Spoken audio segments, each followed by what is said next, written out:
Well, hello everybody. It's been a while. We have been really busy here, working on a lot of movements, a lot of work. But now we get to say welcome back. My name is Scott Goodson. I am the host of the Uprising podcast, and I just want to take a moment to thank all of you for sending in your emails and your suggestions for movements to look at under our microscope. Back in, well, when I was a kid, which is a few years ago, I knew a woman, happens to be my mother. She's now in her 80s, but back then she was not. She was younger, and she was a yoga practicer. No, that's not the right word. She did yoga. And I used to come downstairs in the morning, and she would be doing a headstand. And I would say, "Hey, Mom, what's for breakfast?" And she would just not answer me. That was her signal for me to just go and make my own breakfast. But she was the only person I knew who did yoga back then. Fast forward to 2018, and now yoga seems to be everywhere. It's in New York, it's in California, it's in Kentucky, it's in Ohio, it's in the blue states, the red states, it's in all states. It's like someone flipped a switch, and now yoga is everywhere. It is a massive movement. Jessica Simpson has an amazing line of activewear worn by people who are both yoga practitioners and people that want to feel like they're doing yoga, even if they're not. So yoga is touching us in so many ways. But when we ask people, what is yoga? It's a form of exercise. It's a sequence of positions and postures. Yoga is a way to focus on your mind and body. Or what the purpose of yoga is. We got answers like this. Yoga is a way to work out. You use it to get flexible. It's a way to center yourself, right? And when we asked if they knew yoga was meant to be a religious and spiritual practice, you get? No. No. No, I didn't. Almost everyone understands what yoga is, as it's been a valued exercise here in this country for decades. But what is the purpose of yoga, and where does it come from? In recent years, the practice seemed to gain a cult following. People attend classes daily, wearing the same outfits, expressing the same ideologies. According to the Yoga Journal, 36.7 million Americans participate in this practice and spend $16.8 billion a year to participate in yoga. America is completely washed in a yoga movement, and it is growing. Welcome to Uprising. Each episode looks inside what it takes to lead the most dynamic and successful cultural movements. Some of them in the business world, some in the social realm, some in politics, and some in between. To see why people start uprisings. What gives those initiatives momentum and keeps them going? And most important, what lessons can you learn from these movements and how to apply them to your business and even personal life? Let's explore the secret to sparking movements that move people into action. Passionate ideas. Controversial ideas. Uprising ideas. The power is now in the hands of anyone. To start a cultural movement. Today's Uprising Pod is brought to you by warbyparker.com. Get a free 5-day home try-on at www.warbyparkertrial.com/uprising. 5 pairs, 5 days, 100% free. On this episode of the Uprising Pod, we will track the yoga movement from its origins on the banks of the rivers in India to the studios popping up in every city and every town across the United States. To do so, we've invited 5 guests to offer their unique perspective on this growing movement. Our first guest is Sanjay Attada, who was a lecturer at the India Center, a not-for-profit organization that promotes Indian culture. He started practicing yoga in India when he was just a child.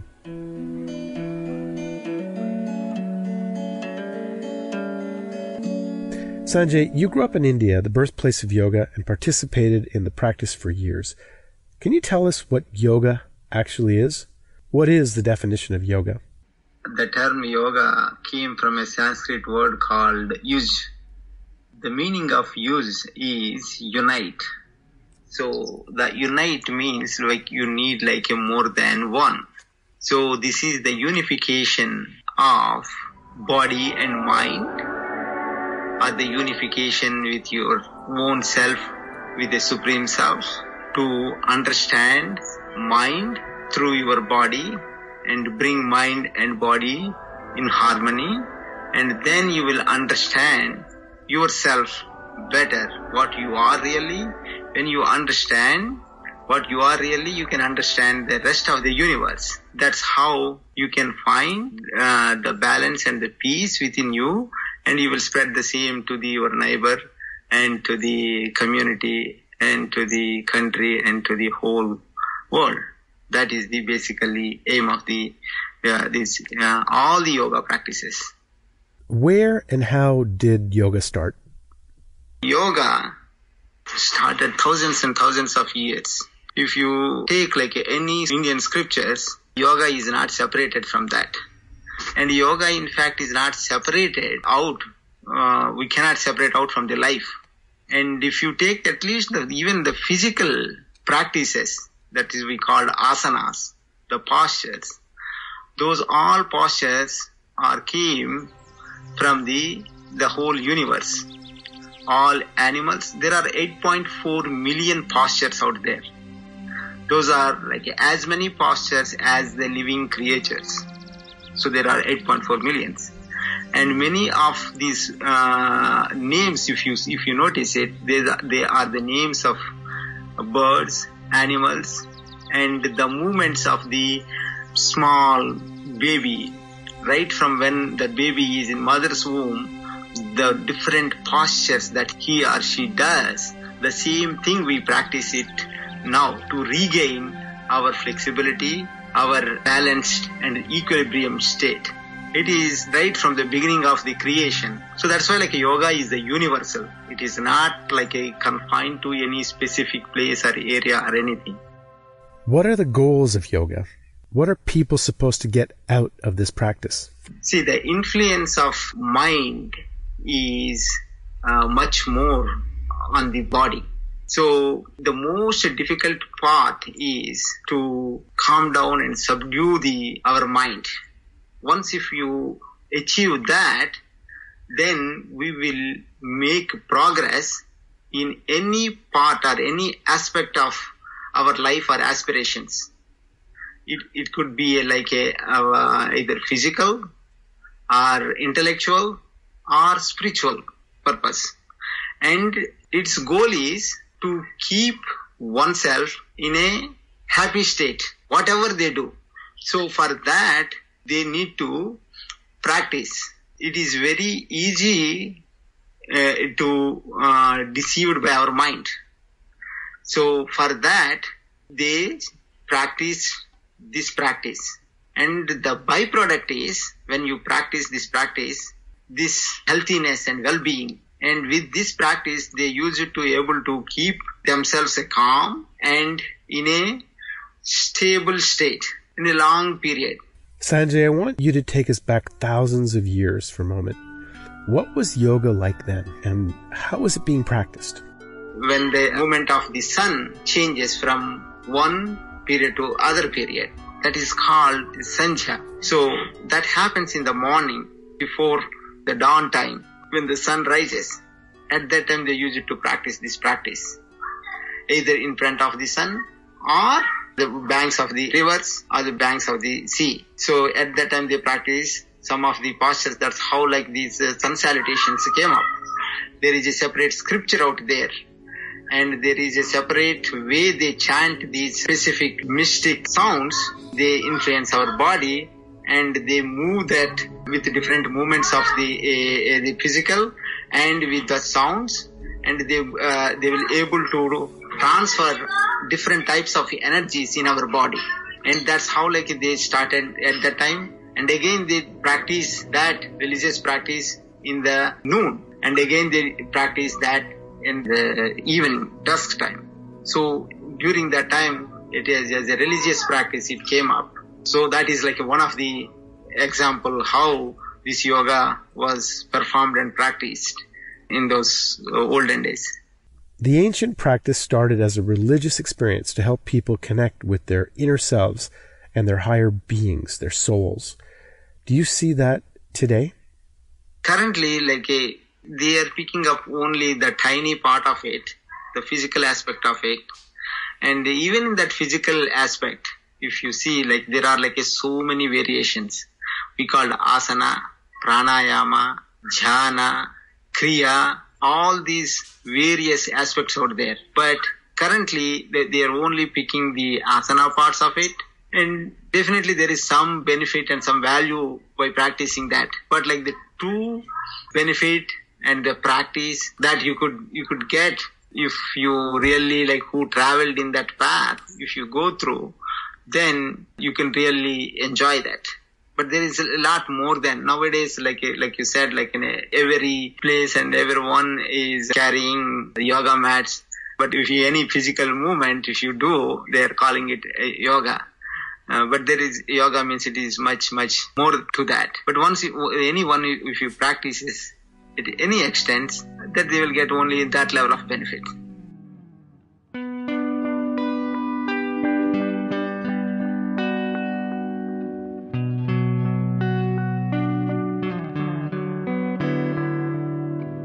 Like Sanjay, our next guest's life has been shaped by the yoga practice. Roseanne Harvey is the creator of a highly successful blog, It's All About Yoga Baby, which focuses on the industry with a critical lens. Roseanne, welcome to the show. How did you get started in yoga? I started practicing yoga in the mid-90s when I was a university student, and I was simply drawn to the practice because I needed a way to move my body and relieve stress. So I was under a lot of pressure as a student. I was stressed out. At that point, yoga was still not obscure, but it wasn't what it is today, where it's sort of on every street corner and widely available. But it was still fringe at that point, definitely. I'm not really sure why I was drawn to it. I mean, it just seemed like a good way to do exercise, and for a person who doesn't really like exercise, and relieve the stress of studying and, being sedentary and having a heavy course load and everything. So that's sort of what drew me to it. But yoga continued to play a significant role in your life. How did you continue with that practice? I continued on and off after that for a number of years.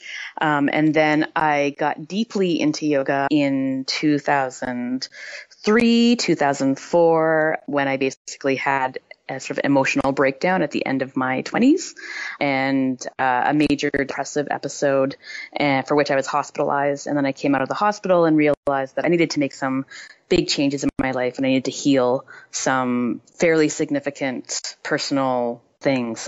So I made the big move of relocating to a spiritual community in southeastern British Columbia.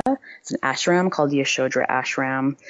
It's founded on yogic principles in the tradition of Swami Shivananda. I still hold the teachings and the practices that I learned in the ashram very dear and very close, and I continue to have a personal practice.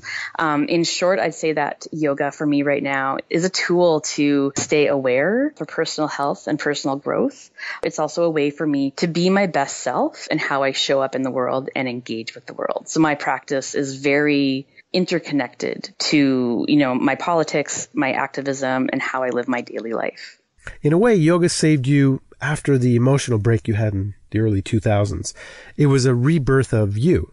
So what do you think of the yoga movement today, where people view it as a fun exercise to do after work or something to just de-stress? I think that the practice shows up in people's lives. I think that they practice it in different ways, and I understand that we all have our needs. And if that means, going to a yoga class at your gym or at your swanky neighborhood studio or in a church basement, like whatever that means, I think that's totally fine. I don't judge people if they're doing it to, get a good butt or whatever, tight abs, that's where they're at, and it's not my place to think of myself as being morally superior. I'm fascinated by the growth and popularity and continuous growth and popularity. Like, it's not slowing down. So I'm fascinated by it. And I like to watch it sort of as a cultural observer. I don't believe there is one yoga movement happening. I think there are multiple movements. And I think there are definitely communities and there are different ways of approaching it. But I do also think there is kind of a critical mass. I think what we sort of associate with it, there's a sort of corporate and popular practice. Maybe that's typified by things like the Wanderlust festivals, which are these sort of huge summer festivals that travel and turn up in different places around the world. They're in Australia, New Zealand. So I think there's kind of this sort of popular yoga, which I'm a little skeptical of, in the same way that I'm skeptical of anything that's mass market and mainstreamed and corporate run. But parallel to this dominant movement, there's also like sub movement. So there's a yoga service movement. So there are people who are actively, teaching yoga classes in prisons and youth centers and, drug rehabilitation centers. So there's, these sort of very service-oriented projects happening. You describe yourself as a yoga dissident or a critic of the popular yoga movement. What problems do you see within this movement? I'm skeptical of anything where the motivation seems to be money and seems to be popularity. So I don't know if I would say necessarily that I'm, concerned about the practice getting watered down, but I'm a little cynical about it. It seems a little shallow. And maybe there's a little bit of a concern that people aren't necessarily getting the authentic practice with integrity, that they're kind of getting a little undersold or something. But at the same time, if that's what works for them, if they are happy to go to, let's say like super packed classes that are really fast paced, maybe gloss over any kind of philosophy or history and focus simply on the physical aspect of the practice. If that's what people need, then so be it. Then that's what they need. But I'm maybe skeptical of the intentions of the people and the corporations who are offering these. You talk about a watered down, shallow form of yoga, but it seems this form of yoga is really connecting with people since the movement is growing, like everywhere. What are the dangers of this type of yoga? There's a lack of integrity and there's a sort of superficiality to it. There's a focus on the material. There's a focus on status, and it taps into, I think, basically what, the dominant culture does, the same messaging, right? Which is around consuming, which is around tapping into our sense of lack and inadequacy and, this desire to keep up with something. I think this is fundamentally what would kind of irk me about it. And I think it's also very counter to the essence of yoga, which ultimately tells us that we are enough, that we have everything we need. So if you are really satisfied with yourself, if you are connected to a higher power, if you are living as a being full of light, you shouldn't need $100 yoga pants. You shouldn't need the accessories. By buying into a corporation that is founded actually on really shady principles, actually not really founded on yogic teachings at all, founded on basically libertarian values and highly individualistic sensibilities. Buying into that and supporting that, you're countering the source, you're countering the root and the essence of the practice.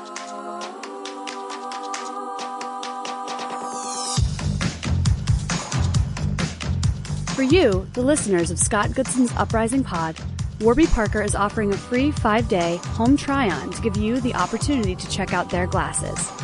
To get your home try-on today, go to warbyparkertrial.com/uprising. Again, that's warbyparkertrial.com/uprising for your free 5-day home try-on.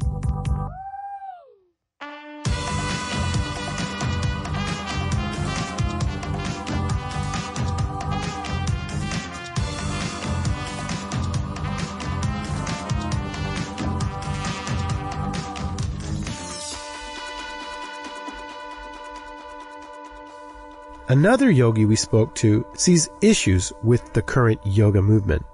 In her popular comedic web series, Namaste Bitches, Summer Chasant created a heightened yoga world, highlighting the current state of the movement. Summer, it's great to have you on the Uprising Pod. Let's start with your web series. What's it all about? So it is about an up-and-coming yoga teacher who moves from New York City to Los Angeles to hit it big in the Hollywood yoga scene. And she does her best to try to fit in against all of these obstacles that are basically the commercialization of Western yoga. The series is semi-autobiographical. But how did your life lead to a hit show with over 1 million views online? I was a yoga teacher in New York for almost a decade. And I spent a lot of time really growing up in that community and at the same time evaluating the pluses and minuses of trying to build a business out of something that was spiritual. And eventually I decided that it needed to be a show. And when I began writing the show, I believed the yoga world, and me included, needed to kind of see this mirror being held up to, a very heightened comedic version of what was going on. Hence, Namaste Bitches. What I love about your web show is that it's a great representation, for better or worse, of what the current state of yoga movement is all about. How would you describe the current yoga movement in your words? I feel like it keeps evolving, and especially with social media. When I started writing this series, yogis on Instagram had just started to pop up and be a thing. And, now people are hired off of the number of Instagram followers that they have. I've continued to teach, and I'm seeing more how things are evolving in the yoga world and how we're kind of shifting away from a purist perspective. There's a lot of what is yoga, what are yoga classes that I see, like even in conversations on social media coming up, and a lot of hybrid yoga that is coming into play. These hybrids are classes like hot yoga or hit yoga. All these classes seem to have moved away from yoga's original purpose of a religious experience, something to connect your mind and body and soul that dates back to ancient Hindi religion. I think your web series is an excellent representation of how yoga is instead used as an aerobic activity. How have you seen that throughout your experiences? Everybody, is looking for something that feels like a personal fit to them and that keeps them inspired and moving. So I don't want to come from a place of judging any of these different, modalities of yoga, but I know for myself, I do a ton of different cardio things and in complement to my yoga practice and my meditation practice. So I think that mixing some of these things, like I know there are studios that do spinning and then yoga, and that's all included in one class. I'm not sure anymore how much just plain yoga is being sold and marketed. Basically, it comes down to how do we monetize yoga?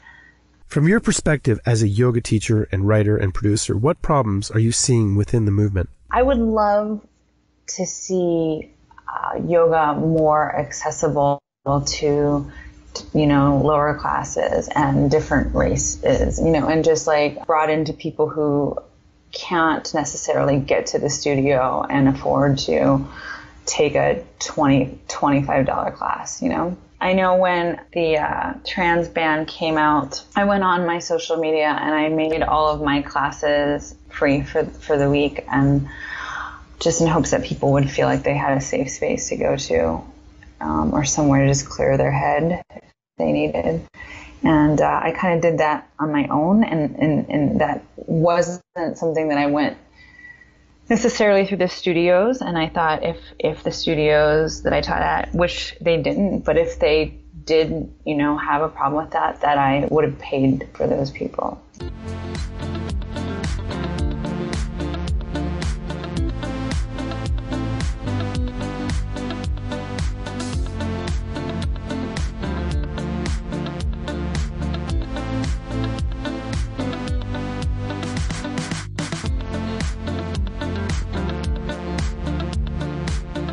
Summer touches upon an important criticism of the yoga movement here, the lack of diversity.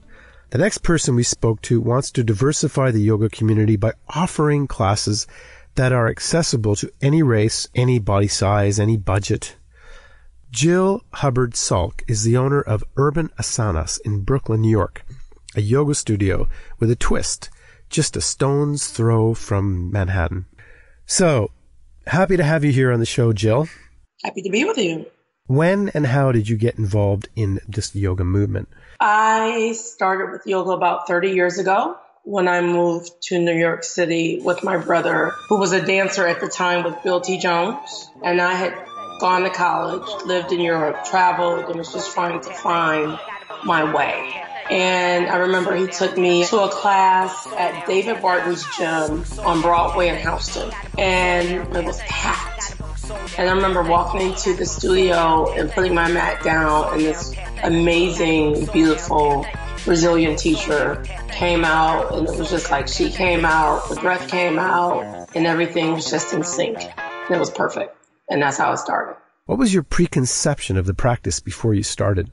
Honestly, just, something that wasn't tailored to my needs, something that I had no desire to do.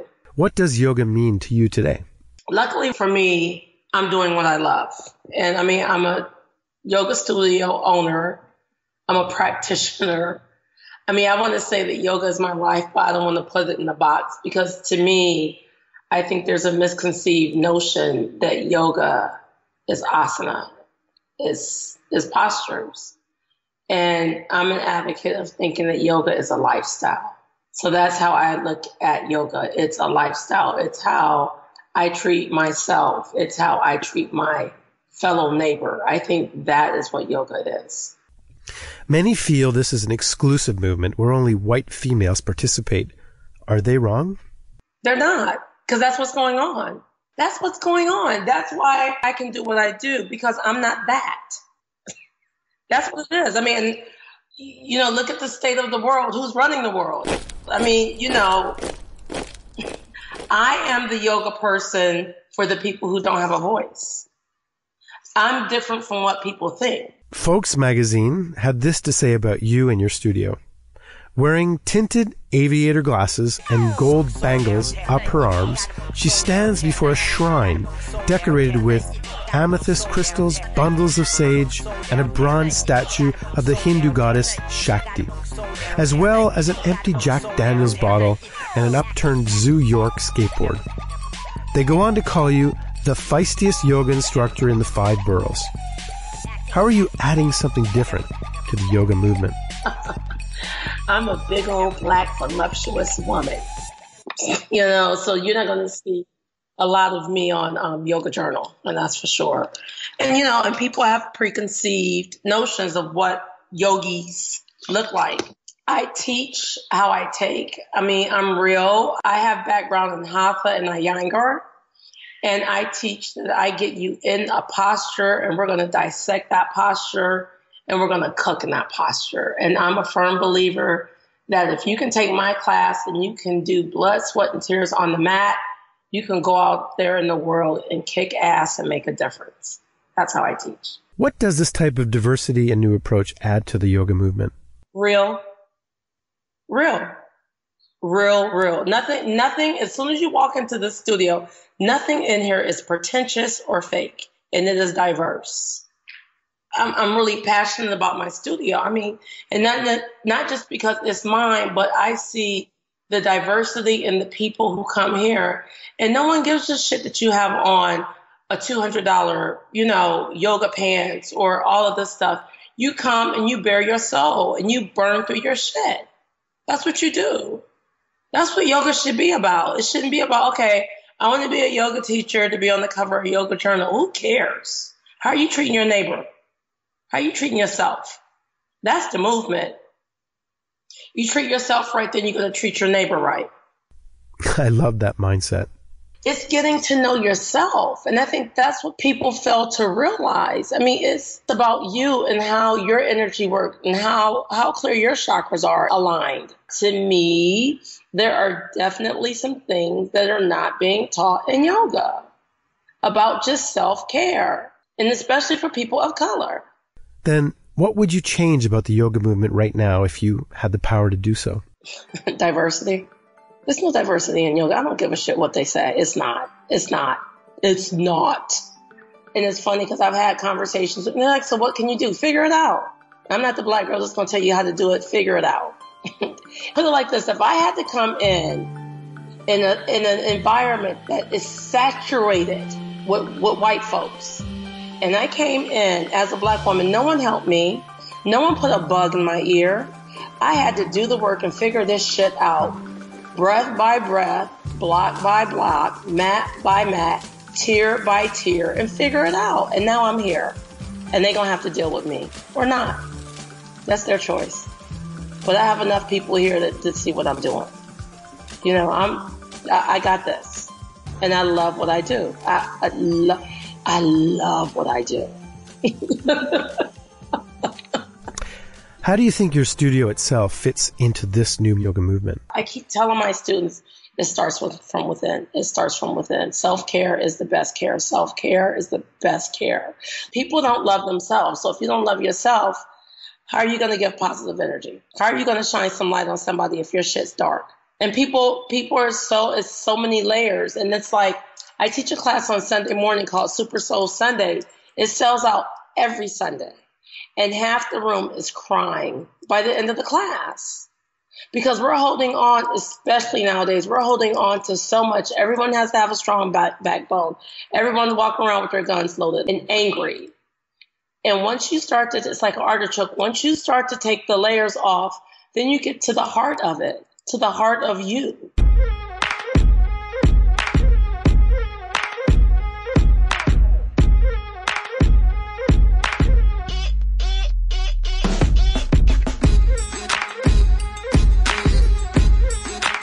With all of this, it leaves one question. What is the future of the yoga movement? Ross Weisman seems to have the answer. His company, Current Meditation, is a franchise business, but returns to the original purpose of yoga to connect mind and body. Ross, how does meditation fit into the yoga movement? Well, it's interesting, and this is coming from the expertise of smarter people that I've surrounded myself with, but yoga, as I understand it, has really been the practice that would prepare you for a prolonged meditation practice. And so meditation was the main course, with yoga being more of the appetizer. And now yoga has become the main dish, especially in America, where it's more about yoga aerobics than anything else. And it's been an interesting evolution because of that. But meditation really, from the very beginning, was always meant to be the bigger focus. How did you first get involved with meditation? First came across meditation when I think I was 7, and I saw it like most people in America probably saw it in a movie, and it was Ace Ventura, Pet Detective 2, When Nature Calls. So it was definitely relegated to that. You go off into the middle of nowhere and you're in a monastery and you sit quietly and it's a solitary practice. For me, it stayed that way in my mind as that kind of practice until pretty recently, actually. Only just a few years ago did I start to see meditation having taken its new form on stage as more of a secular type movement. And I started to use meditation apps because that was what was available to me. And it felt like something was missing because the apps are great and they provide great content, but there was the missing part of community. So I did pretty well with the apps and stayed fairly consistent, but knew that there was something else needed to drive that practice home. That's when you started your company, Current Meditation. Tell us what you're doing at Current Meditation and how it's different than your typical yoga studio. Current Meditation is the world's first meditation franchise, and that in itself is unique. We have a vision to inspire millions to cultivate a healthy state of mind. Beyond that, what we're very excited about is the idea that mental wellness has become a huge trend, and that is an outgrowth of this new understanding and the new science around overall health. Can't really exist without both the mind and the body being addressed with some sort of holistic practices and wellness routines. And it's turned into this concept really of mental fitness that is complementing the physical fitness craze that so many people have become indoctrinated with, and that obviously has been around for decades and decades and well accepted in the U.S., but really only recently, especially with advances in medical science and brain scans and all of the psychology that's being done, positive psychology, things that are understanding the nature of cognitive processes and how the mind works, has it been now well established that there is a mind-body connection where there are physical implications of how your mind actually interacts with the rest of your body. Obviously, it controls your entire body. So we are excited about being pioneers in the new category of mental fitness, and that's very much what our studio is about. Earlier in the Uprising pod, we chatted with a few other people who say the current yoga movement is shifting towards a more secular practice. But in some ways, meditation is a return to the original practice of connecting mind and body and spirit. Do your customers understand the purpose of yoga and meditation, or is it completely lost on them? It's an interesting question. I imagine most people have an understanding of the practice of meditation and yoga that is tied to some belief system or religion because of the symbology that's associated with it and the way that it's typically characterized. So there is definitely an element of this being presented in a more secular way, but there are elements of the practice that we still hold very dear to how we want to present it, and that carry through even the original, more religious ways of it being practiced, specifically the element of compassion, for instance, and the sense of community. Those are things that are universal, whether it was practiced in a secular way or under some religion. And I think people are drawn to that very specifically. What type of people do you see participating in meditation at your studios? No matter whether it's yoga or meditation, you'll always see a spectrum of people. Some people that are interested in the novelty of something that, is new to them. Others that are swept up by the that to be doing what everyone else is doing, and others still that have an understanding of the practice pretty deeply. They may already have had it before they reached you, or they've just begun to really dive into it, but have taken an interest in that. I think that just has to do with different personalities. It doesn't matter where you fall on that spectrum. We're finding that there are certain elements, the community and the format of the classes, how we've presented it in the space we've presented it, that people really enjoy. It doesn't matter what their level of expertise is or their background in the practice itself. Roseanne Harvey, who we spoke to earlier, does not like corporations or franchises within the yoga movement. However, current meditation is a kind of compromise, structured franchise business that connects to the practice's original purpose. What challenges are you facing as you take current meditation into the future as a franchise and as a spiritual practice? We're very much about inspiring people to pick up this practice because we do feel that it's a challenge. It's an effort for people to find ways to integrate something like this into their lives. We believe that they want to do that. And so we're doing everything we can to find ways to make it accessible so that they can cultivate a healthy state of mind. And it's a movement, really, that this mental wellness has turned into. It has several outgrowths to it, but there is this deeper understanding that continues to deepen that you have to also take care of your mind. And Americans are more stressed out today than ever. There's actually a recent poll, I think, by the American Psychological Association that stress levels for Americans today are the highest they've been in 10 years. And that's just yet another catalyst where for a concept like current meditation, we feel like we're coming around at the right time to bring something to people that they really want and that they need.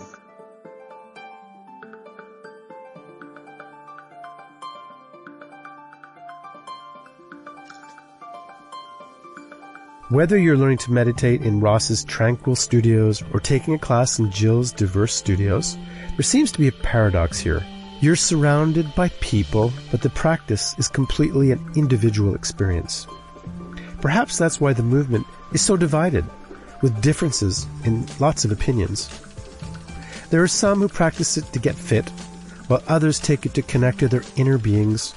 Some don expensive Lululemon attire in pricey studios, while others practice in any space they can.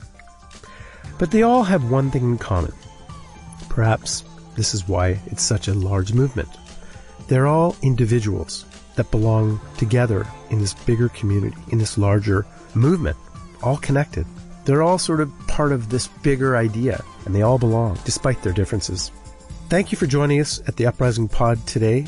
If you have any ideas, wish to share movements that you think we should investigate or interview for the Uprising Pod, please email us at scottgoodsonsuprising.com. To learn more about Sanjay Attada and the background of yoga, go to theindiacenter.us. For more on Roseanne Harvey and her critical view of the movement, check out her blog at itsallyogababy.com. Watch Summer Chasant's web series, Namaste Bitches. Go to Namaste Bitches, that's NAMASTEBITCHES, theseries.com. To learn more about Jyll Hubbard-Salk Studio, go to urbanasanas.com. That's URBANASANAS.com. And lastly, check out Ross Weisman's current meditation company at becurrent.com.